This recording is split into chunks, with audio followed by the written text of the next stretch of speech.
Good evening friends, এমকে trading builder পক্ষ থেকে আমি গোপাল আপনাদের সবাইকে আরেক দিনের নতুন অ্যানালাইসিস ভিডিওতে অভিনন্দন জানাচ্ছি। আজ সেলিব্রেশনের ডে, কারণ প্রায় 14 মাস, এক্স্যাক্ট 14 মাস পর নিফটির অল টাইম হাই আমরা দেখলাম।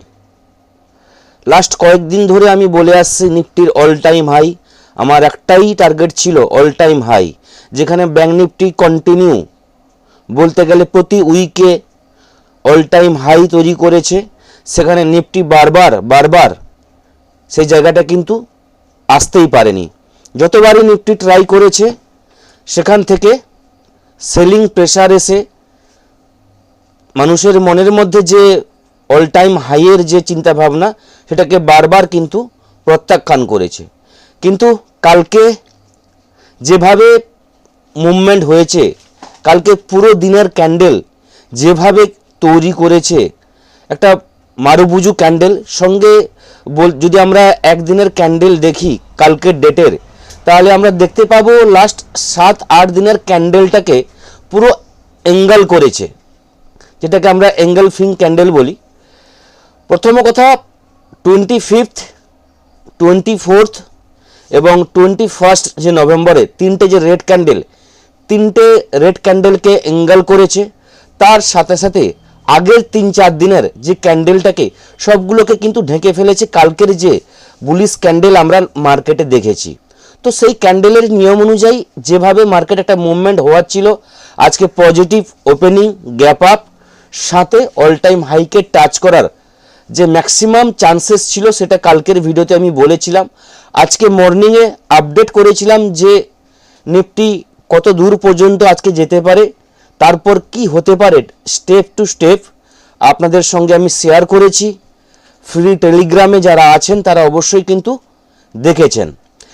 এরপর আজকে নিফটির হাই ছিল 26,310 এবং সে অল টাইম হাইয়ের কাছাকাছি থেকে নিফটি কিন্তু সেলিং প্রেসার আমরা দেখেছি হায়ার লেভেল থেকে বারবার ট্রাই করেছিল, কিন্তু নিফটির সেলিং প্রেসার উপরের লেভেলে বা সেলার প্রেসার আমরা দেখতে পেয়েছি। এবং আজকের যদি লো দেখি 26,175 এবং আজকে ক্লোজিং হয়েছে 26,215। Overall positive closing, 10 point positive closing এবং ক্যান্ডেলটার রেটে ক্লোজিং হয়েছে, কারণ ওপেনিং যেখানে হয়েছিল তার তুলনায় ক্লোজিংটা নিচে হয়েছে, এই কারণে রেড ক্যান্ডেল, কিন্তু overall positive 10 point positive candle.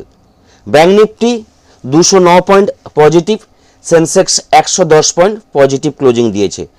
কালকে ফ্রাইডে, নভেম্বর যে মাস, নভেম্বর মাসের মান্থলি সিরিজ কালকে শেষ হয়ে যাচ্ছে, বা মান্থলি ক্লোজিং আমরা বলতে পারি ফ্রাইডে।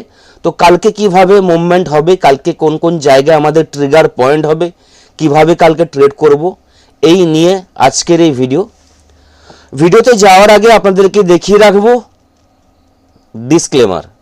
এটা অবশ্যই সবার পড়ে নেওয়া উচিত, কারণ আমি কোনো সেবি রেজিস্টার অ্যানালাইসিস নই। এখানে যা কিছু ইনফরমেশন আমি প্রোভাইড করছি টোটালটাই কিন্তু এডুকেশন এবং লার্নিং পারপাসের জন্য। চলুন যাওয়া যাক এবার নিফটির চার্টে। নিফটির যদি আজকের আমরা ট্রেড দেখি শর্ট টাইম ফ্রেমে, 15 মিনিট টাইম ফ্রেমে যদি আমরা দেখি, নিফটি গ্যাপ আপ ওপেনিং হয়েছিল, গ্যাপ আপের পর কিছুটা স্টে করে একটা ডিপ নিয়েছিল, যেখানে 26,220 কাছাকাছি এসে সেখান থেকে অল টাইম হাই নিফটি তৈরি করে, বলতে গেলে 11টায়, টাইম 11টার সময় আমরা অল টাইম হাই দেখি 26,310 এবং সেই জায়গা থেকে পরপর কিন্তু ডিপ নেওয়ার চেষ্টা করে। আমি ইনফর্মও করেছিলাম যে যে জায়গায় নিফটি দাঁড়িয়ে আছে সে জায়গা থেকে নিফটির একটা কারেকশানের প্রয়োজন আছে। মার্কেট পজিটিভ ট্রেন্ড আছে, কিন্তু একটা প্রফিট বুকিং, একটা ডিপ আসা দরকার ছিল। সে জায়গায় আমার যে লেভেল ছিল 26,200, 26,150, এই লেভেল পর্যন্ত কিন্তু নিফটিতে ডিপ আসার ছিল আজকের ডেটে। এবং আমি প্রায় 11টার দিকে আমি একটা অডিও বানিয়ে দিয়েছিলাম যে ডিপ কোন জায়গায় আসতে পারে। যথারীতি যেভাবে বলেছিলাম সেইভাবেই কিন্তু নিফটি আজকে ট্রেড করেছে। 26,150 140-এর কাছাকাছি ডিপ নেয় এবং সেখান থেকে সেকেন্ড হাফে কিছুটা রিকভারি করার চেষ্টা করে। সেন্সেক্সের এক্সপায়ারি ছিল, আমি কালকেও বলেছিলাম যে নিফটি এবং সেন্সেক্স আজকে কোনো বড় মুভমেন্ট হবে না। বড় মুভমেন্ট হলে ব্যাঙ্ক নিফটিতে হবে। যথারীতি নিফটি এবং ব্যাঙ্ক নিফটি বলতে গেলে রেঞ্জের মধ্যে ট্রেড করেছে। ট্রিকি মার্কেট বা ট্র্যাপ করেছে, সেলার বায়ার দুজনকেই ট্র্যাপ করেছে। লাস্ট মোমেন্টে 3টের পর কিছুটা পজিটিভ এসছে এবং 26,215-এর উপর ক্লোজিং দিতে সক্ষম হয়েছে। তো কালকে ফ্রাইডে আছে, ফ্রাইডে আমরা ট্রেডিং কীভাবে করব, কারণ শনিবার রবিবার দুদিন হলিডে। তো কালকে আমার যেটা মনে হয় কালকে একটা রেঞ্জের মধ্যে থাকতে পারে, সাইডওয়েজ মুভমেন্ট থাকতে পারে। কালকের দিনটা মার্কেট একটা অনিশ্চিতভাবে রেখে দেবে। তো কালকে যদি আমাদের ট্রেডিং প্ল্যান করতে হয় বলবো 26,215-তে নিফটি ক্লোজিং দিয়েছে। যারা একটু রিস্ক নিতে চান, যদি এখানেই মার্কেট ওপেন হয় বা সামান্য পরিমাণ গ্যাপ ডাউন ওপেন হয় বা গ্যাপ আপ ওপেন হয় এবং ওপেনের পর যদি ডাউন গিয়ে 26,215 লেভেলটাকে ধরে রাখতে পারে, এখান থেকে পজিটিভ ট্রেড আমরা কিন্তু নিতে পারি। যারা রিস্ক নিতে চান না তাহলে বলবো 26,250 লেভেলটা ক্রস করলে সেখান থেকে পজিটিভ ট্রেড অবশ্যই নেওয়া যায়, যেখানে ফার্স্ট টার্গেট থাকবে 26,280 এবং 26,310, যেটা আজকের হাই ছিল। 26,310-এর উপরে নিফটি স্টে করে গেলে সেখান থেকে আবার কিন্তু আপসাইডের আমরা র্যালি দেখতে পাবো, যেখানে 26,350, 26,380, 26,420 এই লেভেলগুলোর দিকে পরপর কিন্তু আমাদের নজর থাকবে, কিন্তু স্টেপ বাই স্টেপ। এবার যদি ডাউনের দিকে আমরা যেতে চাই নিফটিতে, তাহলে কোন জায়গায় ডাউনের জন্য ট্রেড নেওয়াটা বেস্ট হবে, তাহলে বলবো 26,170 থেকে 180 এই লেভেলটা যদি ব্রেক করে যায় তাহলে সেখান থেকে নিফটির জন্য আমরা স্ক্যাল্পিংয়ের জন্য আমরা ট্রেড নেব ডাউনের দিকে। কারণ স্ক্যাল্পিং কারণটা হচ্ছে মার্কেট পজিটিভ ট্রেন্ড আছে, নিউজ পজিটিভ আছে, কোনো নেগেটিভ নিউজ মার্কেটে কিন্তু এই মুহূর্তে নেই। তো মার্কেটে পজিটিভ ট্রেন্ড, মার্কেটে যদি আমাকে ডাউনের ট্রেড নিতে হয় তাহলে কিন্তু স্ক্যাল্পিং করতে হবে। তো 26,170-এর নিচে থাকলে নিফটিতে আমরা ডাউনের ট্রেড নেব, যেখানে 26,140 ফার্স্ট টার্গেট থাকবে, সেকেন্ড টার্গেট থাকবে 26,110 থেকে 26,100 লেভেল এবং 26,100 লেভেলটা যদি ব্রেক করে যায় তাহলে কিন্তু 26,050-এর যে জোন আছে এই জায়গা পর্যন্ত নিফটি কিন্তু একবার ট্রাই করবে। তবে প্রতিটা ডিপে, প্রতিটা সাপোর্টে কিন্তু বায়ার কিন্তু বসে আছে। প্রতিটা ডিপে যদি কোনো পজিটিভ চার্ট প্যাটার্ন তৈরি হয়, পজিটিভ ক্যান্ডেল তৈরি হয়, সেখানে কিন্তু ছোটোখাটো রিস্ক নিয়ে আপসাইডের জন্য ট্রেড নেওয়া অবশ্যই উচিত। তো কালকের ভিউ থাকবে ম্যাক্সিমাম ডাউনের জন্য 26,55। তো আমার মনে হয় 26,100 লেভেলটা কালকে ব্রেক করবে না। তো 26,100 এলেও সেখান থেকে বাই আসবে এবং আপসাইডে কাল আজকের হাই ব্রেক করে গেলে 26,350, 26,400 পর্যন্ত নিফটির একটা টার্গেট কিন্তু আমরা দেখতে পাচ্ছি কালকের ডেটে। ওভারঅল নেক্সট উইক আরবিআইয়ের মনিটারি পলিসি আছে, নিউজে আমরা দেখতে পাচ্ছি আরবিআই পলিসি ভালো আসতে পারে, ফেডের রেট কাট আছে। তো এই কারণে মার্কেট কিন্তু নেক্সট উইক খুব বড় ডাউনফল হবে না, বড় কিছু ডাউনের দিকে মার্কেট যাবে না, মার্কেট ধরে রাখার চেষ্টা করবে। যদি ডাউন কিছু যেতে হয় তাহলে কিন্তু আরবিআইয়ের পলিসির পর বড় কিছু মুভমেন্ট হতে পারে। ওভারঅল নেক্সট উইক একটা সাইডওয়েজ টু পজিটিভ মুভমেন্ট থাকতে পারে। ব্যাঙ্ক নিফটির আজকেও আমরা অল টাইম হাই দেখলাম। আমি আমার ব্যাঙ্ক নিফটির আজকে টার্গেট ছিল 60,000, আজকে ব্যাঙ্ক নিফটির হাই বলতে গেলে 59,866 আজকে ব্যাঙ্ক নিফটির হাই, এবং এটাও ব্যাঙ্ক নিফটির আজকে অল টাইম হাই এবং অল টাইম হাইতেও ব্যাঙ্ক নিফটি আজকে ক্লোজিং দিয়েছে। তো ব্যাঙ্ক নিফটিতে যদি আমরা ট্রেড নিতে চাই তাহলে বলবো ব্যাঙ্ক নিফটি যেখানে ক্লোজিং দিয়েছে 59,737 যে জায়গায় ক্লোজিং দিয়েছে এই লেভেলের উপরে কালকে ট্রেড করলে এখান থেকে আমরা পজিটিভ ট্রেড নিতে পারি, যেখানে ব্যাঙ্ক নিফটির ফার্স্ট টার্গেট থাকবে আজকের হাই 59,860। এই লেভেলটা যদি ব্রেক করে যায় তাহলে কিন্তু ব্যাঙ্ক নিফটিতে ফার্স্ট টার্গেট থাকবে 60,000 লেভেলটা ব্রেক করে গেলে 60,150। তো কালকে ব্যাঙ্ক নিফটিতে 60,150 পর্যন্ত আমার টার্গেট থাকবে আপসাইডে। যদি ডাউনের জন্য ট্রেড নিতে হয় তাহলে বলবো ব্যাঙ্ক নিফটি যতক্ষণ না 59,600 লেভেলটা ব্রেক করছে ব্যাঙ্ক নিফটিতে বড় ফল আসবে না।